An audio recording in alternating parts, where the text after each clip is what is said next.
नमस्कार, कृष्णा न्यूज में आपका स्वागत है। बुंदेलखंड को और भी गौरवशाली बनाता है अपने आप में अनूठा 5 नदियों का संगम पचनद। बुंदेलखंड के प्रवेश द्वार जनपद जालौन में विश्व के सबसे अद्भुत और अनूठा स्थान है पचनद अर्थात 5 नदियों का संगम, जो कि इस जनपद के माधोगढ़ तहसील के रामपुरा विकास खंड के ऐतिहासिक स्थल जगम्मनपुर की सीमा में जब हम प्रवेश करते हैं तो हमें यमुना के तट पर देखने को मिलता है। चंबल, कुंवारी, सिंध और पहुज नदियां यमुना नदी में समाहित होकर कलकल छलछल कर विहंगम दृश्य उत्पन्न करती हैं। प्रतिवर्ष पचनद पर कार्तिक पूर्णिमा के दिन 5 दिवसीय धार्मिक मेले का आयोजन किया जाता है। यही वह स्थान है जहां वन संप्रदाय के आध्यात्मिक गुरु मुकुंदवन महाराज ने 16वीं शताब्दी में अपना आश्रम बनाया था। शताब्दी के उत्तरार्ध में यहां पर रामचरितमानस के रचयिता महात्मा तुलसीदास इस अद्भुत महापुरुष से मिलने स्वयं यहां पधारे थे।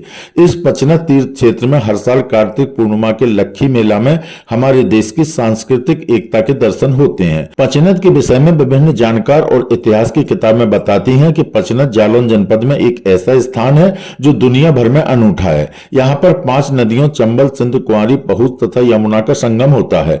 पचनद अपनी भौगोलिक समृद्धि, ऐतिहासिकता और पौराणिकता के लिए प्रसिद्ध रमणीक स्थल है।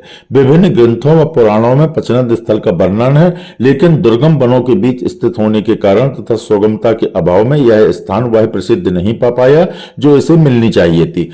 पचनद 3 जनपद जालौन, इटावा और औरैया की भौगोलिक सीमा भी बनाता है। वहीं मध्य प्रदेश के भिंड जिले का थोड़ा सा भूभाग भी इस संगम में समाहित है। पचनद संगम के आग्नेय दिशा तट पर बना प्राचीन मठ वर्तमान में सिद्ध संत श्री मुकुंदवन बाबा साहब महाराज की तपोस्थली के रूप में विख्यात है। विभिन्न प्रमाणों के आधार पर श्री मुकुंदवन वन संप्रदाय के नागा साधु थे। वह अपनी पीढ़ी के 19वें महंत थे और वह पचनद मठ पर तपस्या करते थे। उनकी कीर्ति सुनकर रामचरित मानस के रचयिता गोस्वामी तुलसीदास विक्रमी संवत 1660 यानी सन 1603 में पचनद पर पधारे और दोनों संतों का मिलन हुआ। इसके बाद दोनों संत गोसाई जी के आग्रह पर जगम्मनपुर के राजा उदोत शाह के यहाँ जगम्मनपुर पहुंचे और वहां बनने जा रहे किले की आधारशिला रखी। इसके बाद दोनों संतों ने राजा को भगवान शालिग्राम दाहिनावर्ती शंख, एकमुखी रुद्राक्ष भेंट किया, जो आज भी जगम्मनपुर राजमहल में सुरक्षित एवं पूजित है। इसके अतिरिक्त अनेकानेक जनश्रुतियों और किंवदंतियों के जानकार भी अपनी अपनी जानकारियां इस ऐतिहासिक स्थल के विषय में देते रहते हैं। पचनद का महत्व सिर्फ इतना ही नहीं, श्रीमद् भागवत पुराण के 5वें स्कंद के अध्याय 2 में श्लोक क्रमांक 18 से 22 तक पचनद का आख्यान आया है, जिसमें महिषासुर के पिता रंभ तथा चाचा करम्ब ने पुत्र प्राप्ति के लिए पचनद पर आकर तपस्या की। करम्ब ने पचनद के पवित्र जल में बैठकर अनेक वर्ष तक तप किया तो रंभ ने दूध वाले वृक्ष के नीचे पंचाग्नि का सेवन किया। इंद्र ने ग्राह यानी मगरमच्छ का रूप धारण कर तपस्यारत करम्ब का वध कर दिया। द्वापर युग में महाभारत युद्ध के दौरान पचनद के निवासियों ने दुर्योधन की सेना का पक्ष लिया था। महाभारत ग्रंथ में भी पचनद का उल्लेख है।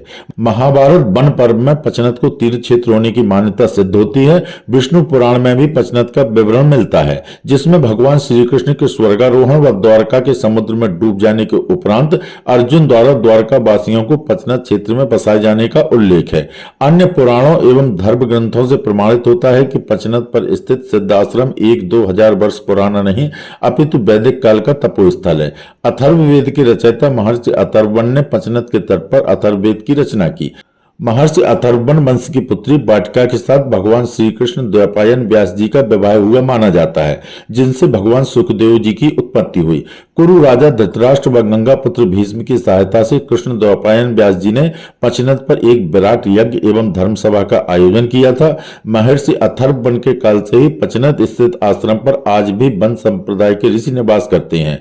कहा जाता है कि संवत 1636 के आसपास भाद्रपद की अंधेरी रात में तुलसीदास जी कंजौसा से गुजर रहे थे।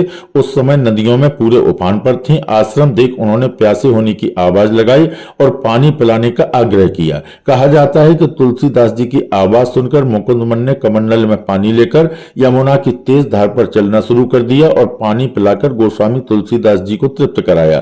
तुलसीदास जी के जाने के बाद से कंजौसा गांव में बाबा साहब के मंदिर पर कार्तिक पूर्णिमा पर लक्खी मेला लगना प्रारंभ हो गया, जो अनवरत 5 दिनों तक चलता रहता है। इस मेले में जालौन जिले के साथ ही सीमावर्ती जनपदों औरैया, इटावा, भिंड, ग्वालियर, कानपुर देहात के अलावा प्रदेश और मध्य प्रदेश के श्रद्धालु भी भारी संख्या में आते हैं। मुकुंद वन बाबा साहब के मंदिर के ठीक सामने नदियों के पार इटावा जनपद के कालेश्वर का मंदिर है, जहां श्रद्धालु बाबा साहब के दर्शन करने भी जाते हैं। पचनद संगम तट पर इटावा की सीमा में स्थित विराट मंदिर में प्राचीन शिव विग्रह है। शिव महापुराण के अनुसार भारत के 108 शिव विग्रहों में पचनद पर गिरीश्वर महादेव पूजित हैं। द्वापर में भगवान श्री कृष्ण द्वारा कालिया नाग के समुद्र जाने की आज्ञा देने पर गोकुल से समुद्र जाने के रास्ते में कालिया नाग द्वारा दीर्घ काल तक पचनद धाम पर रुककर भगवान शिव जी की पूजा अर्चना की गई थी। इसी स्थान को गिरीश्वर महादेव, फिर कालीश्वर और कालांतर में कालेश्वर के नाम से जाना जाने लगा। पचनद के कालेश्वर महादेव के मंदिर के आसपास आज भी सांप का जहर उतारने वाली वनस्पति बहुतायत मात्रा में उपलब्ध है, जिसे सर्प पकड़ने वाले नाथ संप्रदाय के साधु पहचान कर उखाड़ ले जाते हैं। पौराणिक मान्यता व भौगोलिक दृष्टि से समृद्ध यह पचनद क्षेत्र अत्यंत उपयोगी है। डाल्फिन मछलियों के संवर्धन की यहाँ असीम संभावनाएं विद्यमान हैं।